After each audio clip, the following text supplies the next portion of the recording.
So, I thought to talk about what I've been thinking about yesterday and today, because I was writing a short article for a Tibetan Buddhist group a Singaporean Buddhist group that's celebrating its 30th anniversary, and they asked me to write a little article. And I had heard that at the same premise that that group uses, there's another group that is also using it that says that the Mahayana teachings are not the teachings of the Buddha and that Tantra is all about sex. So, and then these people asked me to write an article. So I thought, let's see if I can combine those two things in some way to correct the misconceptions. So I began talking about how, from a Buddhist viewpoint, the multiplicity of religions in general is something very good because people have different inclinations and aptitudes and so on. And, just as some people like rice at buffets and some people like noodles, everybody can get something that nourishes them. So in the world, there's a multiplicity of religions, and that way people can choose a philosophy that speaks to their heart, and that benefits them and helps them to be kinder and live a more ethical life and so forth. So I started out with speaking of religious harmony in general, and also mentioned the point that His Holiness the Dalai Lama says that we don't all have to believe the same thing in order to live harmoniously together, because many people think that religious harmony means that we say that all the religions have the same teachings and go to the same goal. And I don't know about you, but I haven't even practiced the path fully of my own tradition and attained its goal, so I certainly can't speak about if it's the same as other traditions' practices and goals.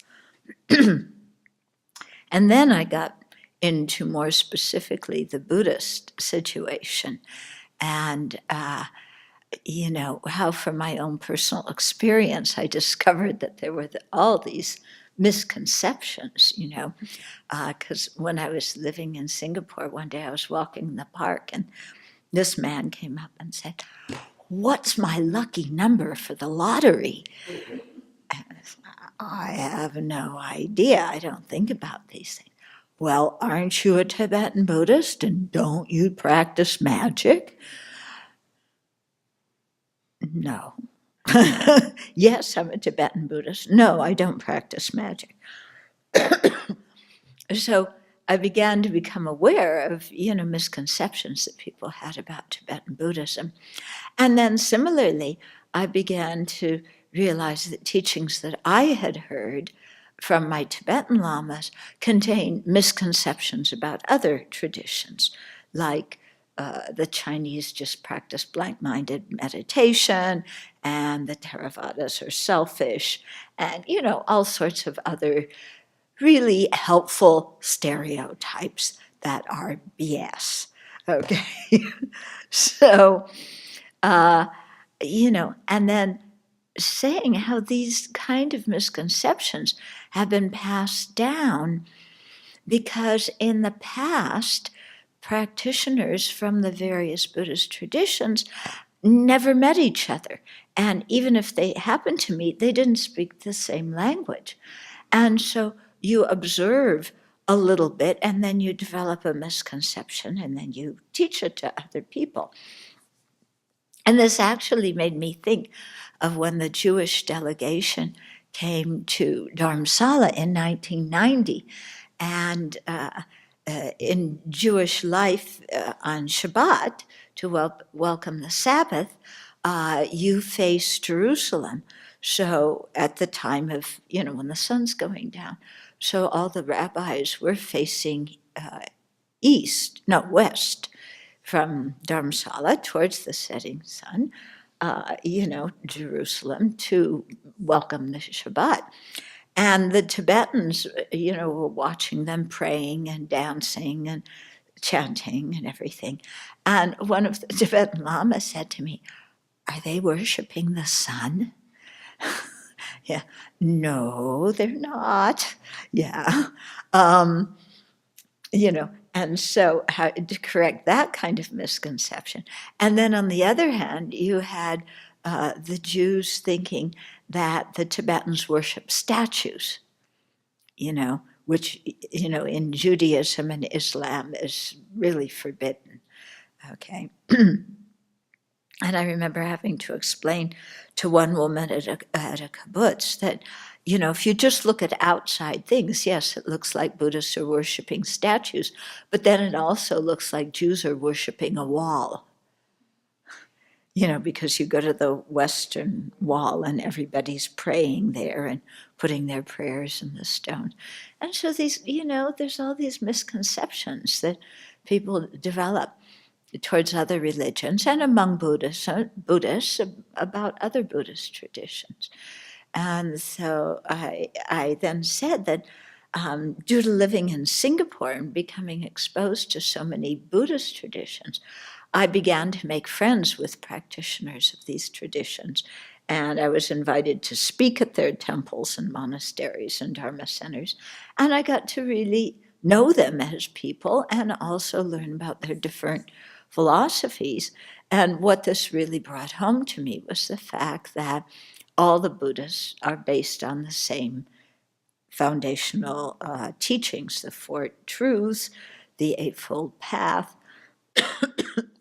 the Four Immeasurables, the Three Refuges, all these kinds of things. And that actually, if you study, the Pali Sutras and then the Sanskrit Sutras, you see that many of the things spoken of in the Sanskrit Sutras are elaborations of things brought up in the Pali Sutras. So, for example, the Perfection of Wisdom Sutras elaborate on the teachings about true cessation in the Four Truths. And other Mahayana sutras in the third turning of the wheel elaborate on true paths, which again, is one of the Four Truths.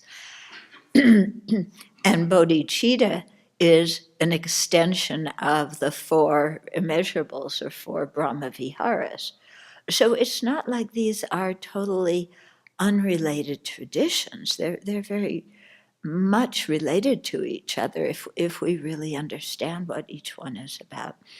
And similarly, like the Amitabha practice in Chinese Buddhism and also in Tibetan Buddhism, is an elaboration of the recollection of the Buddha that is practiced, that is taught in the Pali Canon and practiced in all the Buddhist traditions. And then from there, highest Yoga Tantra is an elaboration of, the Amitabha practices and so on. So you really see that when you have some education about the different traditions in Buddhism, that they really coalesce in many ways.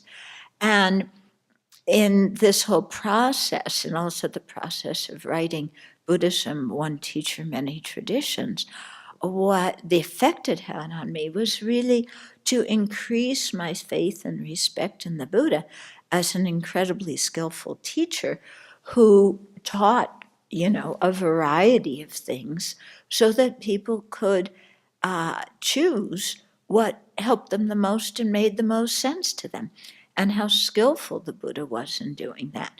And also the Buddha was very practical, and I think he realized that when he taught, as Buddhism spread to different countries with different climates and social structures and so on, that you were going to get different Buddhist traditions because different people would emphasize different sutras and different teachings.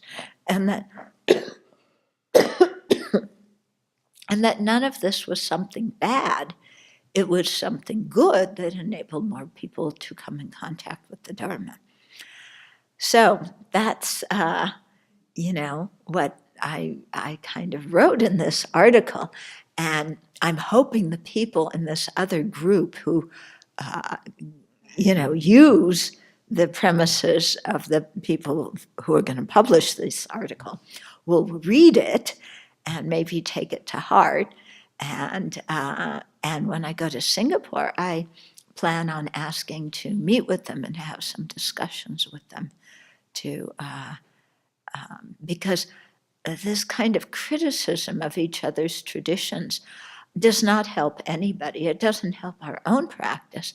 It doesn't help harmony among Buddhists, and it doesn't help religious harmony. So it's something we really need to overcome.